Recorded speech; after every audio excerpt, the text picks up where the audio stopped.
Europe 1, bonjour, le journal des sports. Samuel Etienne. 6h12, tout pile, les sports avec Jérôme Lacroix. Comment ça va, Jérôme ? Ça va très bien, vous, bonjour. Très bien, merci. À la une ce matin, on a Zidane qui offre une folle nuit à Madrid. Et oui, ils sont champions, il est champion d'Espagne. Ils sont champions, ces footballeurs du Real Madrid, dont il est entraîneur. Ambiance sur la place de Cibel à Madrid. Il est très tard. La nuit dernière, les joueurs défilent sur un bus à Impérial, se frayant difficilement un chemin. Au cœur d'un parterre de milliers de supporters, ces joueurs, ils rentrent de Malaga où ils ont gagné 2-0 en dernière journée de championnat, but de Ronaldo et Benzema, validant ce 33e titre. Le premier depuis 2012, dûment fêté, vous l'entendez, c'est l'ambiance, dans les vestiaires. Voilà, alors, depuis 2012, ça veut dire qu'un homme a réussi, là où tous les autres avaient depuis échoué. Zinedine Zidane, donc 16 mois qu'il officie entraîneur et déjà 2 titres majeurs, la Ligue des Champions l'an passé, 6 mois après son arrivée, et le titre national donc pour sa première saison pleine. Ça méritait bien un arrosage en règle au champagne. Ah oui. Ces joueurs, alors que Zizou est en conférence de presse à Malaga après le match, interrompent les débats. Es el día más feliz de mi vida. Et voilà, et la moisson de titres peut continuer le 3 juin, finale de la Ligue des Champions face à la Juventus Turin.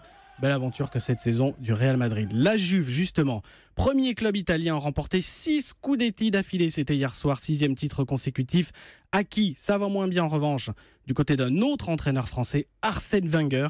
Ces Londoniens d'Arsenal finissent 5e du championnat et ne sont donc pas qualifiés pour la prochaine Ligue des Champions. C'est la première fois depuis 20 ans. Jérôme, en tout cas, l'ambiance dans les vestiaires, là, on aurait dit l'ambiance du petit matin là, quand on prépare. C'est à peu près ça qu'on prépare. Jérôme, le mot sport du jour. Phénomène, Ah oui. place au phénomène français. J'adore. Du 2 roues, Johan Zarco, canois, 26 ans. Le Français découvre cette année l'élite de la moto en compétition et casse la baraque, Il étonne passez-moi tout le l'expression, monde. hier au Grand Prix de France au Mans, devant son public.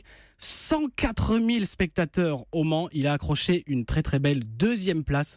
68 ans que le championnat d'élite existe et c'est seulement la 5e fois qu'un tricolore se place sur un podium. Ça a été génial.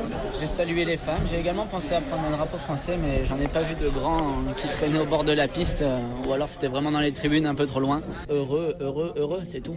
Tant que je donnerai mon maximum, je grandirai et le fait de grandir me mènera à jouer un titre en MotoGP. Des propos recueillis par Axel May pour Europe 1 et après 5 épreuves, le Français est 5e au classement général du championnat du Et on monde. lui souhaite de continuer comme ça. Jérôme, l'histoire du jour. Il s'appelle Friedrich Kuhn, 27 ans, étudiant allemand en mathématiques. Il a parcouru 1600 mètres en 2 heures et c'est un record du monde. Oui. Alors pourquoi ? Parce qu'il les a parcourus sur un fil tendu entre j'ai 2 vu les falaises images. des Alpes-Maritimes. C'est À magnifique. 600 mètres au-dessus du sol. C'est le maître des highliners, comme on les appelle. Magnifique et très dangereux aussi. Merci beaucoup, Jérôme.